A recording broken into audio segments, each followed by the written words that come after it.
क्या बात हो गई? नियम अस्तित्व में एक वास्तविकता है, नियंत्रण वास्तविकता है, संतुलन एक वास्तविकता है, न्याय एक वास्तविकता है और धर्म एक वास्तविकता है, सत्य एक वास्तविकता है। ये वास्तविकताओं को हम पूरा अध्ययन करना, उसमें पारंगत होना, प्रमाणित होना, 3 स्थितियां हैं। उसमें से हम ये सीखे हैं कि वो पठन तक पहुंचे हैं, अब समझने तक पहुंचे नहीं है। मानव जाति पहुंचा नहीं। जब कभी पहुंचेगा हम समुदाय चेतना में जिएंगे नहीं, मानव चेतना में ही जिएंगे। समुदाय चेतना जीव चेतना नाम है, मानव चेतना सार्वभौम चेतना नाम है। इस ढंग से हम सार्वभौम चेतना में जीने के योग्य हो जाते हैं जब कभी ये 6 बात समझ में आता है। इन्हीं 6 बात को समझाने के लिए सारा का सारा प्रयत्न है हमारा। उसके लिए 5 सूत्र दिया है। ये 6 बात है, 5 सूत्र में इसको लाए। सह अस्तित्व को समझना है, सह अस्तित्व में विकास क्रम को समझना है, विकास को समझना है, जागृति क्रम को समझना है, जागृति को समझना है। इतने 5 सूत्र में ये 6 मुद्दे इंगित कराने की बात कही है। उसके लिए बड़ी लंबी चौड़ी बात करना पड़ा। जब 5 सूत्र में समझाने गए हमारे जो हिंदी भाषा में, तो हमारे मित्र लोग कहे ये किसी को समझ में नहीं आएगा, इसको विस्तृत रूप में व्याख्या करना पड़ेगा, सूत्रित करना पड़ेगा। तब वो दर्शन विचार शास्त्र के रूप में व्यक्त किए हैं, वो अपने जगह में है। कुल मिलाकर के महिमा क्या हुई अध्ययन का महिमा? ये 6 मुद्दे समझ में आना है। इन 6 मुद्दे को समझाने की समझने का क्या प्रमाण? समझा पाना। हम समझ गए, हम समझा नहीं पाते हैं, समझने का कोई प्रमाण नहीं। समझे हैं उसका प्रमाण है समझाना।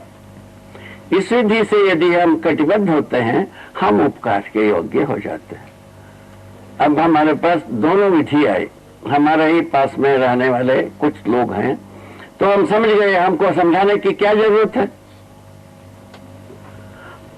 ऐसा कहा जरूरत इसीलिए है आप प्रमाणित होना। हम कहते हैं प्रमाणित होने की हमको जरूरत नहीं है, तो कहते हैं तुम समझा हुआ का प्रमाण नहीं है। हम कहते हैं ऐसा पेडेस्टियल हो गई, पैरेलल हो गई। ऐसा भी हुआ है। हमारे ही साथ में रहने वालों की बात कर रहा हूं, ये भी नहीं है हमारे साथ में ना रहने वाले विदेशियों की बात मैं नहीं कर रहा। हमारे साथ में रहने वालों के साथ में भी एक वाक्यात गुजरी है। ऐसे भी कुछ होते हैं, किंतु अधिकांश जो है ना समझा हुआ को समझाने के पक्ष में। कुछ समय के बाद ये चलने के बाद अधिकांश जो है इससे आशा जगती है, संभव है आगे चल करके अभी जो समझाने के पक्ष में नहीं है समझाने के पक्ष में आएंगे, ऐसा आशा किया जा सकता। महिमा क्या हुई? इस अध्ययन का महिमा क्या है? वास्तविकता को समझना, सत्यता को समझना, है ना, वह यथार्थ को समझना। 3 बात आई। यथार्थ क्या हो जाए? जैसा जिसका अर्थ हो वो यथार्थ। जैसा एक तुलसी वृक्ष है, उसका गुणधर्मों को समझना, उसका प्रभाव को समझना यथार्थ। यथार्थ के बारे में लिखा है वस्तुगत सत्य के रूप में समझना। कोई भी वस्तु होगा उसमें निहित होती है 4 बात। इकाई के रूप में जितने भी वस्तुएं हैं, एक एक के रूप में जिसको हम गणना करते हैं, उनमें रूप गुण स्वभाव धर्म 4 चीज होगी। एक के रूप में जिसको हम गणना करते हैं, तो व्यापक रूप में जिसको हम पहचानते हैं उसमें व्यापकता महिमा है ही है, उसके साथ पारगामिता पारदर्शिता हमने देखा है। ये महिमा होती है।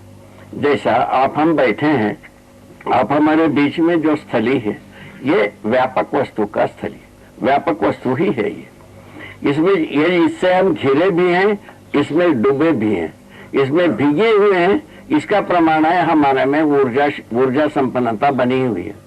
हम बात कर रहा हूं, ये ऊर्जा संपन्नता का प्रमाण है। हम आपके सम्मुख जीवित दिखता हूं, ये ऊर्जा संपन्नता का प्रमाण है। 2 प्रमाण।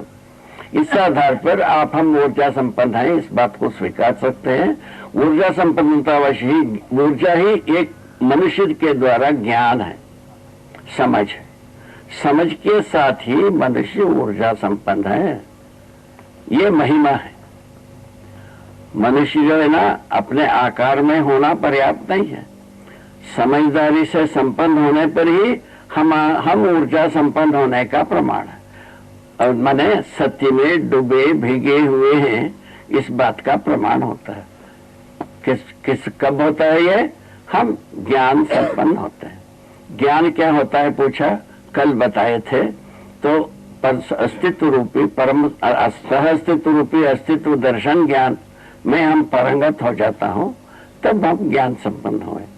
उसी की एक भाग है जीवन ज्ञान होने से हम ज्ञान संपन्न हुए। उसी का एक भाग है वो मानवतापूर्ण आचरण का ज्ञान होने पर हम ज्ञान संपन्न हुए। इसमें क्या हुआ, ज्ञान स्थिति से लेकर ज्ञान व्यवहार तक की छू गया, आचरण व्यवहार तक छूता। इस ढंग से ज्ञान संपन्न होने की 3 आयाम बताया। इन तीनों आयामों में हम जब पारंगत हो जाते हैं, प्रमाण हो जाते हैं, हम ज्ञान संपन्न हुए। इन तीनों चीजों में पारंगत होते तक हम अभ्यास करेंगे। अभ्यास करने का अधिकार हर व्यक्ति के पास, हर छोटे बड़े बूढ़े बच्चे सबके साथ ही अधिकार रखा हुआ है। कोई भी अभ्यास कर सकते। इस प्रकार से हम ज्ञान संपन्न होना मानव का महिमा है। शिक्षा का महिमा क्या है? ज्ञान हर मनुष्य में संपन्न होने का क्रियाकलाप का नाम है महिमा। अध्ययन का महिमा क्या हुई?